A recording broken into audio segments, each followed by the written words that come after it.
అదేవిధంగా భువనగిరి జిల్లాలో ఏ పార్టీ నాయకుడైనా సరే ఏ రాజకీయ నాయకుడైనా సరే పార్టీలకు అతీతంగా మీరు సహకరిస్తే 100% గెలిచే అవకాశాలు ఉన్నాయి. ఒకవేళ మీరు ఎదురు తిరిగితే ఏ పార్టీ నాయకుడైనా సరే మీ సొంత పార్టీ నాయకుడైనా సరే రాజకీయంగా కనుమరుగయ్యే అవకాశాలు ఉన్నాయి. అసలు భువనగిరి జిల్లాలో మీరు ఇంత పట్టు ఏ విధంగా సాధించారంటే ఏం చెప్తారు? ఇప్పుడు సరే నాకు శత్రువులు అంటూ లేరు, నేను అందరితో బాగుంటాను. అందులో నేను కార్యకర్తలకు మొదటి నుంచి కూడా టచ్లో ఉంటాను. పురుషోత్తమ రెడ్డి గారు ఉన్నప్పుడు కూడా ఆయన కొంచెం ఏజ్ పెద్దగా అయిన తర్వాత కొంచెం విసుక్కునేవాడు.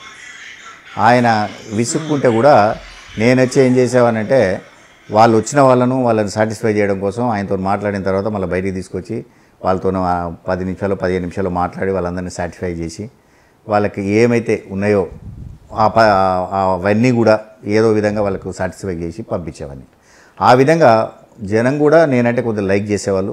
నాకు కూడా జనంతో చాలా టచెస్ ఉన్నాయి కాబట్టి ప్రతి ఒక్కరిని గుర్తుపడతాను నేను అంతటా. భువనగిరి డివిజన్లో మొత్తం అప్పుడు 3 కాన్స్టిట్యున్సీలు ఉండే. ఆ 3 కాన్స్టిట్యున్సీలో కూడా నాకు పట్టుంది. అయితే ఇంకోటి మీరు అడిగింది, ఏ పార్టీ వారైనా మీ సొంత పార్టీ వాళ్ళు కూడా ఓడిపోతారంటే నేను సొంత పార్టీ వాళ్ళకి ఎప్పుడు అన్యాయం చేయలేదు. నేను పార్టీలు ఉండి పార్టీకి ఎప్పుడు అన్యాయం చేయను. కాకపోతే నాకు ఒకసారి ఏం జరిగిందంటే, సరే మీకు తెలుసు ఇక పేర్లు ఎందుకు, ఆయనను నేను అప్పుడు ఏమైందంటే థర్డ్ టైం వచ్చింది, ఆలేరు కాన్ఫరెన్స్ వచ్చింది. వచ్చిన తర్వాత పురుషోత్తమ రెడ్డి గారు నాకు 1 ఇయర్ ముందే నాకు వెంకటేశ్వర రెడ్డి గారికి భువనగిరి నీకు ఆలేరు అని చెప్పింది.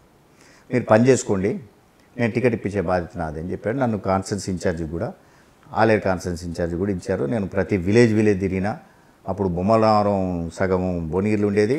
అందులోనే భాగంగా అయితే పురుషోత్తమ రెడ్డి హయాంలో కానీ రాజశేఖర రెడ్డి హయాంలో కానీ మీకెందుకు టికెట్ వేయలేరు అంటే పాత రావణపేట కాన్స్టిట్యున్సీ కానీ భువనగిరి కాన్స్టిట్యున్సీ కానీ ఏర్పడ్డ ఆలేరు కాన్స్టిట్యున్సీలో మీకెందుకు టికెట్? అదే నేను చెప్పేది కూడా అదే. ఏమైందంటే 2004లో నన్ను నిలబడమని చెప్పారు పురుషోత్తమ రెడ్డి గారు. అయితే మీరైతే మంత్రి అవుతారు, నేనైతే ఉత్తమ ఎమ్మెల్యేని అవుతా, మీరే ఉండండి అని ఉంచినాం. ఎలక్షన్స్ అయిపోయిన తర్వాత ఆయనకు కొంచెం మనస్పర్ధలు రావడం వల్ల, రాజశేఖర రెడ్డికి ఆయనకు మనస్పర్ధలు రావడం వల్ల ఆయన మినిస్టర్ రాకుండా పోయింది. సరే తర్వాత 5 సంవత్సరాలు ఆయన తెలంగాణ డెవలప్మెంట్ బోర్డు చైర్మన్ ఉన్నారు. అదేవిధంగా పనిచేసుకుంటూ పోయినాం. తర్వాత మాకు బైఫర్కేషన్లో మాకు ఆలేరు కాన్స్టిట్యున్సీ మొత్తం, రావణపేట కాన్స్టిట్యున్సీ మొత్తం పోయింది. ఆలేరు కాన్స్టిట్యున్సీలోకి వచ్చాము మేము. ఏది మా దగ్గర గుండాల కానీ ఆత్మకూరు 2 మండలాలు ఇళ్ళకి వచ్చినాయి. వచ్చిన తర్వాత నన్ను ఆలేరు కాన్స్టిట్యున్సీ జనరల్ అయింది. అప్పటి వరకు ఎస్సీ ఉండేది. జనరల్ అయిన తర్వాత నన్ను ఆ కాన్స్టిట్యున్సీ ఇన్ఛార్జిగా పురుషోత్తమ రెడ్డి గారు నియమించారు. పార్టీ కూడా నియమించింది. నేను పని చేసుకుంటూ పోయాను.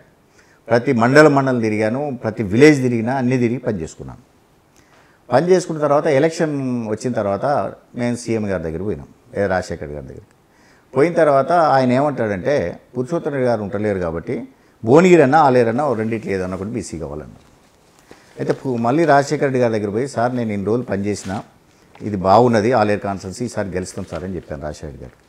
ఆయన ఏమన్నాడంటే మొన్న బై ఎలక్షన్స్లో మీకు డిపాజిట్ రాలేదు, తర్వాత ఇంకొకటి ఏంటంటే మీరు 30 సంవత్సరాల నుంచి వెళ్ళి ఆలేరు కాన్స్టిట్యున్సీలో గెలవలేదు, ఇప్పుడు ఎట్లా గెలుస్తారు? గెలవదు, నాకు ఇంటెలిజెన్స్ రిపోర్ట్లో కూడా మీరు గెలవదు అని ఉంది, కాబట్టి మీరు గెలవదు అని. అంటే సీఎం గారితో కొద్దిసేపు వాదించగలం కానీ అంత పెద్దగా వాదించలేం కదా.